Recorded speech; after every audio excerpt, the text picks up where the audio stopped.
This is Dan Dix here reporting for Press for Truth. We're here in downtown Vancouver because Dave Chapelle is about to take the stage in about an hour from now. That's what these people are lining up for.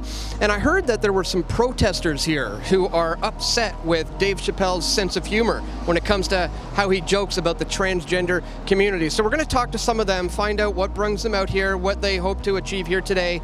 We're also going to have a short little conversation with Billboard Chris. I don't know if you can see him in the background there. Yeah, he's walking around with his signs, getting some interesting reactions with people today. So let's go see what all these people have to say.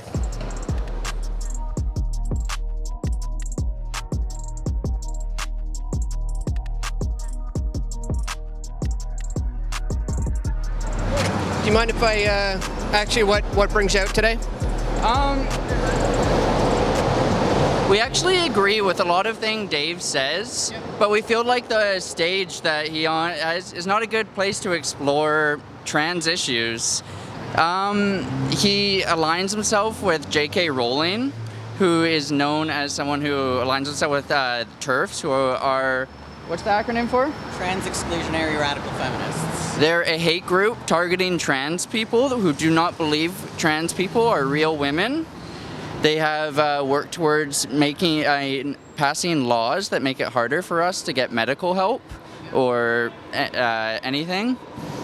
And honestly, we're not here to show any hate towards Dave Chapelle. He has a lot of very intelligent, nuanced speeches about minorities. He's just in the wrong ballpark about trans women. What would you say to the people who say, you know, it's a slippery ballpark there when it comes to that freedom of expression or freedom of speech, especially when it comes to comedy? And you know, a lot of people are offended by a lot of things, right? I got a sign right here for that. Hate speech is not a joke. You know, some things you're just not allowed to say if it's causing crime against people. We have another sign here with a statistic. In 2009 to 2019, violent crime against trans women rose 41% in Canada alone. And that's from dangerous rhetoric like Dave Chapelle and J.K. Rowling spread. Can you remind me what that TERF one is? I didn't get that on video. That's a Trans Exclusionary Radical Feminist. And the thing is, we're not really about censoring free speech or anything. He's obviously still on stage. He's obviously selling shows, right? People still love his stuff. I don't believe in cancel culture. I don't think it works. Yeah. Everyone that has been canceled has a huge audience still. They're still on YouTube. They're still on TV. But I think that freedom of speech should not mean freedom of consequence, right? Like, people should be allowed to be like, hey, that's misinformation that you're spreading. It's dangerous. It's dangerous to people like me. I just want to use a washroom, you know? I don't want people to be following me into there. Could it be possible to be considered being more inclusive? You know, because a lot of the people in the trans community want to be treated just like everybody, you know, just want to be treated like everyone. And everybody gets the brunt end of these jokes from comedians. You know, I'm Christian. If I got offended by every time somebody said something negative about Christianity, it'd be crazy, you know? Yeah, but there's also something to be said about power dynamics as well a little bit, right? Like, if you're punching down on people who are already facing so much more of a hard time, right? Accessing healthcare, getting acceptance from their family. There's tons of homeless youth because they're LGBT, and trans people get kicked out of their houses all the time, right? By their parents who are supposed to love and protect them.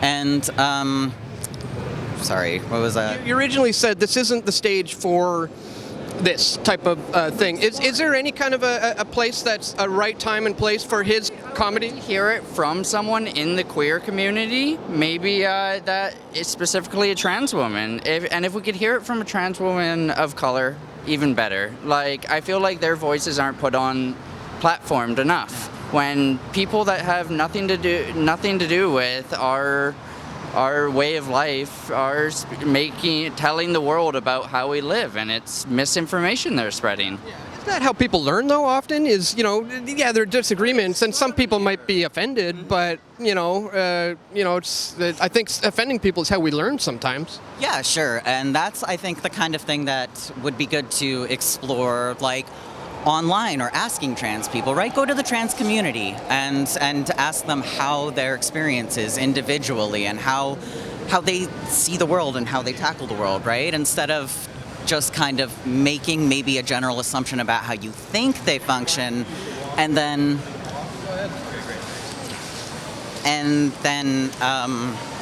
and then spreading it out on stage for millions of people to see in a Netflix special, right? Like, I've never heard of a trans girl going into a bathroom, lifting up her leg and pissing in her urinal with her giant dick, right? Like, that's silly, and it's giving people the impression that that actually like happens, and it doesn't, you know? Was that the joke that he made? I thought he said something about like the impossible, beyond meat comparison. I don't want to get too deeply into quoting anything exactly he did say. I watched takes on his special from people. I didn't watch the full special myself. And I'm actually a big fan of Dave Chapelle. He's had a lot of intelligent, nuanced speeches. He defends a lot of minorities. As I said, he just misses the park when he gets to trans women. Yeah. And I would prefer he be educated than so-called canceled. Yeah, I don't so much believe in cancellation. We don't want to knock him down off of his platform or whatever, right? I think he does great things for speaking on the Black community especially, right? Like, he has a lot of really great bits about how, like, even white gays get the privilege of being able to turn that off and call the police, whereas Black people can't turn off their blackness to call the police, obviously, right? And that's dangerous. I think he's got a lot of really great nuanced takes, but everybody's got blinders, you know? Everybody's got like a blind spot that they need to kind of explore and learn about to be a more compassionate and empathetic human being. But you would agree he should have the right to be here and to engage in this kind of humor? Yeah, absolutely. And you're not like suggesting he should not be here, right? No. We're literally just here to show another perspective that just like, you know, we're here and that wasn't accurate. We still love and support, obviously, and we think if he wants to have this, and if he's able to have this platform, fine. It's just we're able to have this platform too, of just standing. Fair enough. All right, thanks. Thank you so much. I really appreciate the publicity. Can I get a picture? Yes, of course. Thanks, guys. All right, we're here with the one and only Billboard Chris. Chris, tell us what brings you out here today. I'm just doing my usual. I go out on the street, I go where it's busy, and I have conversations. Dave Chapelle is here talking tonight. He's talked about trans issues. I heard there was going to be a protest against him. And there's going to be a lot of people here, so I just figured it'd be a good place to come. Yeah. What do you think about the protest against a comedian, just kind of his form of comedy, and the fact that the trans community feels offended by what he's saying? Well, all Dave Chapelle has done is tell the truth.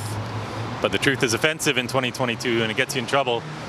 But he's not really cancelable, so, you know, I think he made a crack about basically comparing why is it okay for a man to say that he's a woman, but it's not okay for a white person to say that they're black, or how is it possible for a white man to go from being the most privileged person in society overnight to the most underprivileged, most oppressed, simply by declaring that they're a woman the next day. Doesn't make a lot of sense. Do you expect, there's only been a couple of people here, do you think there's going to be more? And if so, what's your kind of message, or what are you hoping to talk to them about? I don't think there's going to be a lot of protesters here, and they usually don't want to talk to me anyway. I'm here to talk to just the everyday people, moms and dads especially, who don't know what's going on, because in society and in our schools today, we have all these kids being taught pseudoscience that they may be born in the wrong body. And this entire ideology is based on stereotypes. But tomboys are not actual boys, and it's the most regressive message ever to be telling our little girls that there might be something wrong with them just because they don't conform to stereotypes. Can you tell us a little bit about the sign you chose today? The front says, "Dad, a human male who protects his kids from gender ideology." Yeah, I think in this day and age, that's a very accurate definition of what it is to be a dad. I've got some made for moms as well. And a lot of people don't realize it, but the school system has been completely overrun by trans activism. All the youth books these days, there's all sorts of stuff. This ideology has stretched its tentacles into all aspects of society. And for kids who are struggling, kids who have autism, kids who have ADHD, depression, trauma, girls who've experienced sexual abuse, it's all these kids who are struggling that end up in these gender clinics. And we need to be able to have conversations about this, because parents simply don't understand the various things going on in society that are influencing their kid, the various influences.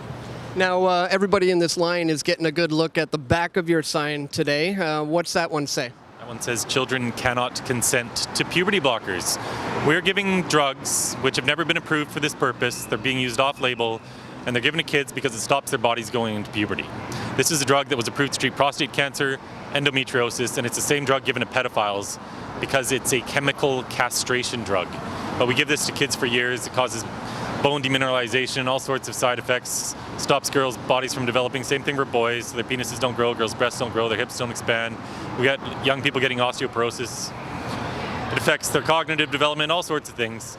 And there's a lot of unknown information about this as well. And it's not just puberty blockers that these kids are given. That's the first step. The second step is they always go on to the opposite sex's hormones. And together these drugs and hormones are sterilizing children. We have thousands of kids getting sterilized in Canada, and none of the media will talk about this. Now, you've been doing this for quite some time now. I guess just to kind of wrap it up, any final thoughts on just the fact that you even have to continue doing this in 2022 and that we're still here at events like this trying to deal with this stuff? Well, the good news is that other countries are doing away with this. Sweden has, Finland has, right now the UK, England specifically, and Wales.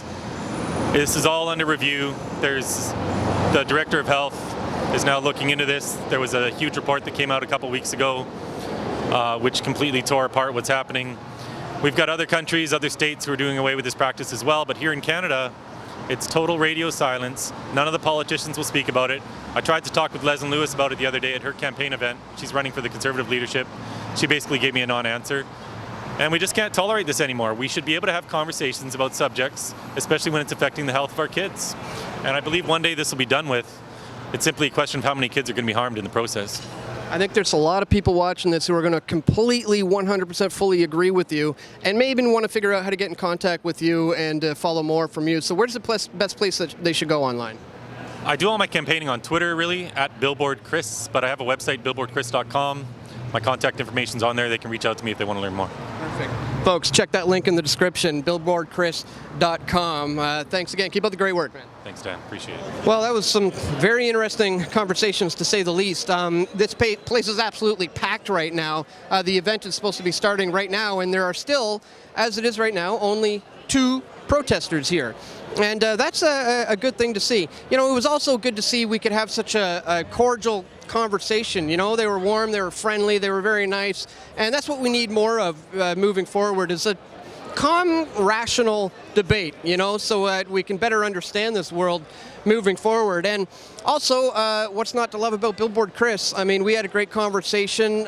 He's walking around here with that sign, very brave of him. But he said he's not getting a lot of hate, which is another great thing to see at this particular event. If you want to show some support to him, you can check out the links in the description. Also, if you want to support my efforts to keep coming out here to bring you this information, don't forget to check us out at pressfortruth.ca/donate. Guys, that's all for today. Stay tuned. We're going to have more video reports coming soon. This is Dan Dix reporting for Press for Truth. We all want truth.